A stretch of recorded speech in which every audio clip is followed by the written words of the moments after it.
Hi there, welcome to Transcona Trailer Sales. Today we'll be walking you through your 2024 Forest River Sunseeker. Today we are just going to start off at the back of the unit. If you notice up top, you do have your observation camera. And then right down at the bottom, you do have your 2-inch receiver down below, as well as your 7-pin connector for if you were to be towing anything behind you. You do also have a propane quick connect. You can contact our parts department if you didn't already have a hose for that. Just allows you to quickly, just like an airline, quickly connect into the propane, which is plumbed to the front of the unit.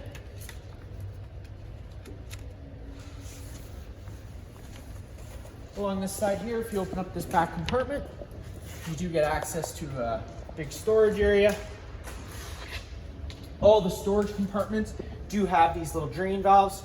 You just loosen them off, pull it out, and all your water would drain out if there was any inside this compartment. Just always making sure you do put it back into place, that way you don't get any mice or anything trying to climb in. Right up here, you do have your fresh water tank filler. You're just gonna pop that guy open, thread your garden hose in there, turn it on. It's gonna fill up your fresh water tank. Inside here, it's just gonna be your main sewer area. You're just gonna take this cap and twist it and pop it open. Your sewer hose is gonna have these same ears, and they just lock into place with that. You're just pushing that in, locking it into place, giving it that twist, and it locks in. This connection here is going to be for a black tank flush, so while your black tank's open and your sewer hose is connected, you can connect the garden hose up to here, turn it on, and that's just going to help flush out that tank with any false monitor panel readings you're getting, or if you're just noticing an aroma or whatever. You got your city water connection right beside there, so if you're out of sight with service, you can thread it into your garden hose, turn it on. There's no need to run your water pump. And then you do got your black valve and your gray valve for your sewer outlets. You're always going to want to empty your black valve first, so it's going to be your dirtiest water filled from your toilets, and then you can follow behind that with the gray valve, which is typically cleaner water filled from your sinks and your showers. And then you do have this little hole in the floor, so you can run that hose down through there.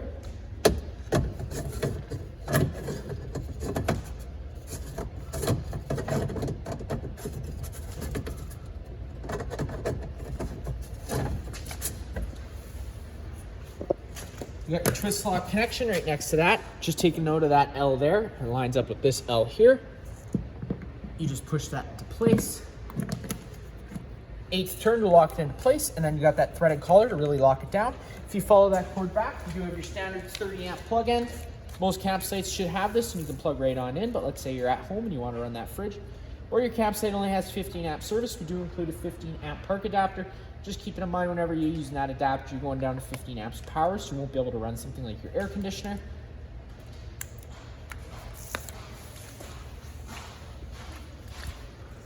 Inside this compartment here is just some storage space. And then in here, you do get your access to your generator. This is just basically a service port, and as well does have another starting method, but the switch for that is inside, and I'll show you how to do that once we get inside, how to start it. But essentially you do just hit the stop prime button for about 10 seconds and then hit the start button, and it should fire right on up. And it also does have an emergency recoil right back there in case it was dead for whatever reason. You got your oil dipstick right there.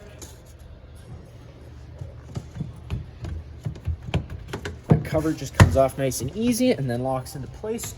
You got a storage compartment in front of it. Around the front of the unit, it's just your Ford chassis. Coming into this side here, you do have your main entrance door. We'll come back to that in a second. And then you got your main water heater door. You're just putting that there. You got your pressure relief valve, so whenever you first get to your campsite, you're just going to give that guy a pull. There should be a shot of water coming out of there telling you that the tank's full. We currently have this tank drained for the customer to pick up.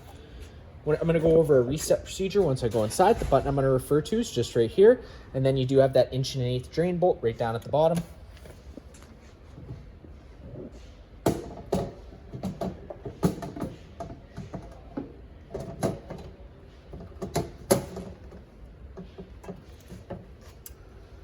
That just locks into place like so.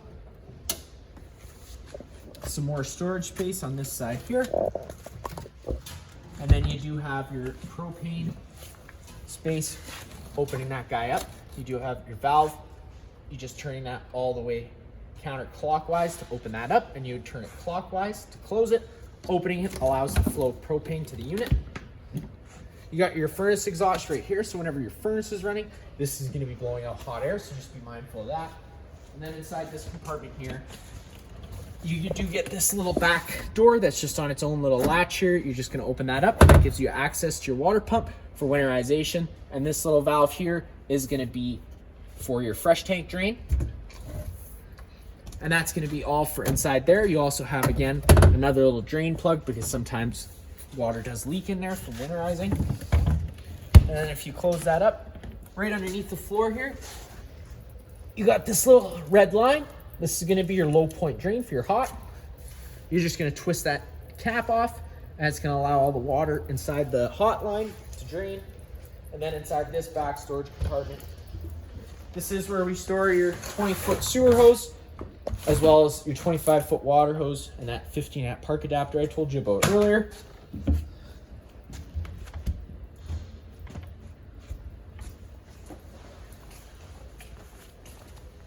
So once you take a step on inside, you're just taking that door, opening it up. First thing you notice right on your right, you have your fire extinguisher. That's going to be like just like home. Pull the pin and shoot. And then up on the left here, you do have a few different things I need to show you. You got your battery disconnect, which is right down at the bottom there. With it positioned the way it is, the batteries are connected to the unit when it is on the on position. If you were to turn it to the off position, the batteries become disconnected from the unit. You got your outdoor little patio light there, and then you do have an awning LED strip light as well. And then you do have your awning. Hitting that button extend, which is up, that awning's going to start making its way out. You're going to know that awning's fully extended when you see the back of the metal tube and the little flap hang down.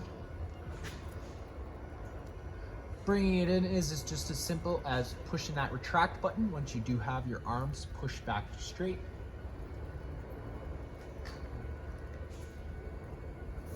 So there you go, you got that little flap coming to hang down, and then you got that back of the metal tube. Now for it to start raining, you can take any arm, front or rear, and just pull down on it. That's going to change the pitch of the awning head, allowing the water to then run off.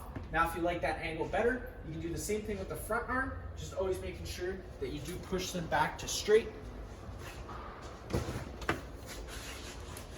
so that you don't run the risk of bending anything.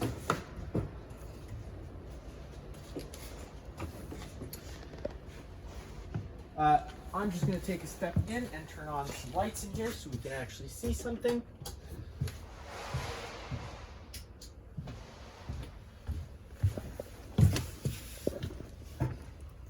Right beside this, you do have your inverter control. So hitting that any of those buttons is just going to illuminate itself. You got your back button on your right, enter is on the left, and these two buttons allow you to scroll back and forth between your settings, your main view, and your status. To get that auto leveling system on, you do have to have the ignition on and the parking brake set. That also applies for the slide out as well. So there you go, with that ignition on and the parking brake set, this illuminates itself, and then it is just as simple as hitting that auto level button, and the unit would automatically level itself. And once you are done packing up, you hit retract jacks. It will retract all those jacks. Now you can do them manually as well. Just by hitting that button, you can go into manual mode. You can also connect to the app through Bluetooth, and then you just got different jack lights and calibration settings there. Hitting that home button brings you back to the main screen. I'll get you to hop inside. I'm going to show you how that slide out works. So you do have the ignition on with the parking brake set, and you just come to your monitor panel here, hit that slide out button. Slide out's going to start making its way out. You know that slide out's fully extended when you hear the motors wind up and the motors cut out.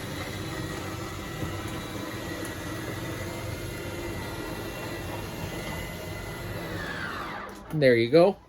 I'm just going to hit that ignition off. That way you don't run the battery down. On the wall here, you do have your TV. Now, built into the TV is your stereo for the unit as well. So if you hit that button, it's going to first bring you to there. You're just gonna hit that source button, and it'll allow you to scroll over to your home dashboard and hit enter.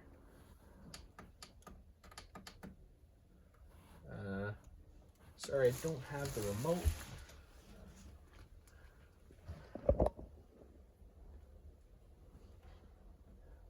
And once you get to here, you can just scroll through to your different HDMIs, and eventually it would allow you, once you had the controller, to get to that FM or however you would like to play your music, Bluetooth. In the front, you have your cockpit, which is just like your normal vehicle. Not much I'm going to show you there. Over here, you do have this little storage area. Right beside this plug-in, your cable satellite plug-in, you do have this little button beside here, which you can't see in the video, but it turns this green light on. Turning that green light on also does improve radio frequency.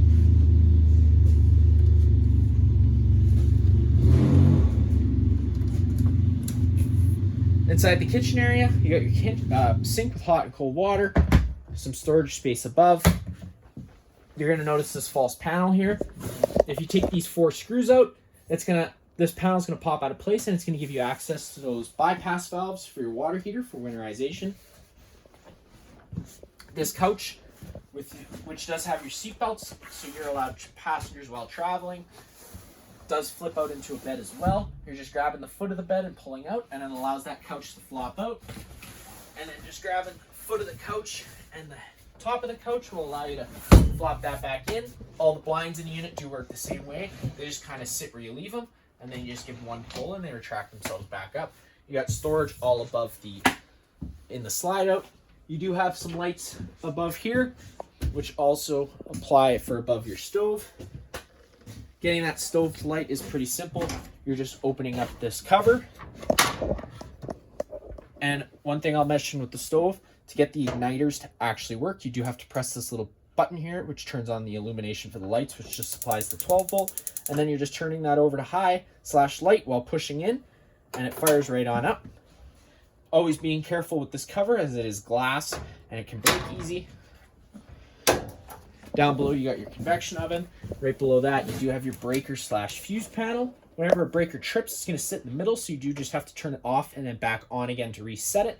And whenever a fuse blows, there'll be a little red indicator light telling you which one's blown. In your dinette area, you currently have it set up for your regular dinette. To get it to fold down into a bed, you're just grabbing that table, kind of lifting up at the end. That'll allow it to fold down. You do have to have these cushions out of the way, and it would fold into the allowed channel, and you just take your back cushions to fill in the center. To get it back into a table again, you're just lifting it back up and just kind of working it back into place, just lifting and allowing it to fall into its channel. You do have your Furrion fridge, which has a safety latch just inside here. You do have to push that down for you to be able to open up that door. Got all your controls right up top here. Like it says, you're just holding that power button for about 5 seconds and it'll turn itself on.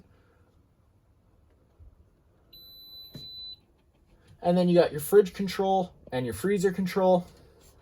And then again, just hitting and holding that button will turn it off. You got your freezer.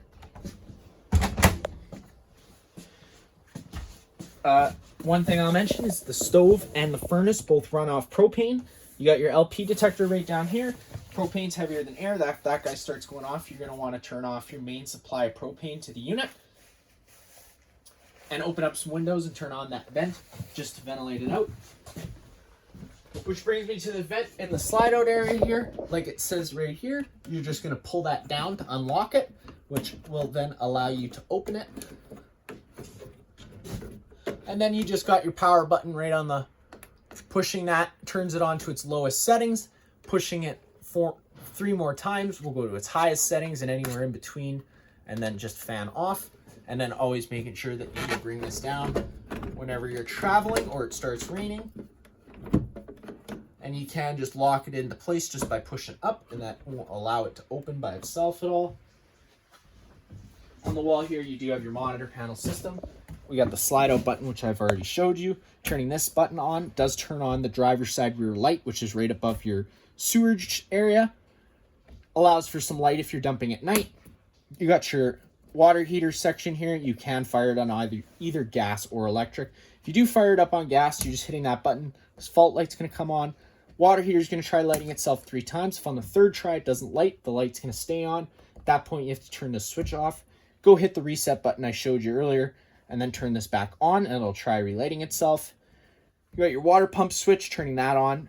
Turns on your water pump, which draws from your fresh tank. You got your Arctic pack switch, and then you just got your living room and kitchen light switch. And then you do have your generator button, which right here. Like I said earlier, you're just hitting that stop/prime button. This little red generator light's going to turn on. That's just priming the carburetor with fuel. Push that start button. We'll start turning that generator. Once it fires, letting off the button, the generator will hold its own. To turn it off, you're just hitting that stop/prime button. This AGS system is set up through your inverter. You'd have to set it up through the settings. It's just so that if the system notice that it gets below a certain voltage, which you would set through the inverter, the generator will automatically fire up to start charging those batteries. Right now it is just currently set for off, so it won't work, but you can set that up through the inverter yourself if you want to get into that. In here is just some storage space, as well as this nice sliding rack system. Taking a step into the bathroom area, I will say that you can take this door. If you open it up, the door will stay closed. That way you have some privacy whenever you're doing your shower or your business. And you got your light switches here. You got your shower with hot and cold water, and then inside this bathroom, you got your toilet as well as your little sink. On the wall here is your main GFI plug. If you ever have an outlet that doesn't work, this would be the first place I'd look. If you have a green light that's telling you that the system's good, if you were to hit that test button and you see no green light, the system's tripped, and you just have to hit the middle button, which is the reset button, and it'll reset it. You have another fan above your head here. Opening that up, turning the button on the wall, turns on the fan. Notice you can get max air covers for these vents. Great investment. You can contact our parts department and we'll get set up with those. If you were to get one of those put on, you can travel with this open, as well as whenever it rains, you don't have to close it as it's covered. Once you get into the bedroom area, your light switch just does on your right. On your left, you got some storage space, as well as a TV back here on this wall here. If you want to get a TV installed, you got a 12-volt plug-in satellite outlet and 2 regular plug-ins. You got your bed, which does have some storage space underneath. Just having to lift up the foot of that bed and grab this cover and open it up. And you got your fresh tank there as well. It's kind of like a service port, dual purpose area. Some storage all around. And then on the wall, you're just going to notice you do have your thermostat. That works pretty simple. You're hitting that mode button. It's going to turn itself on. It's going to first turn on the air conditioner fan. Now this is just the fan running. Hitting that button, you can see the fan button changes your different fan settings. Hitting that button one more time, you get into cool. So now at this point, the air conditioner is cooling the air. And at any point in time, hitting those temperature up and down buttons changes the desired temperature you'd want. Then you get into your heat pump mode. Now that does the heat pump works through your air conditioner and essentially completely reverses the flow. And instead of blowing hot air out and blowing cold air in, it's blowing cold air out and hot air in. Hitting that button one more time will fire up your furnace. So now at this point, you're running your furnace and your heat pump at the same time. One more time. Now you're just running your furnace, no heat pump. And then you go back into off. That's going to be it for this unit here. If you have any other questions, feel free to give us a call.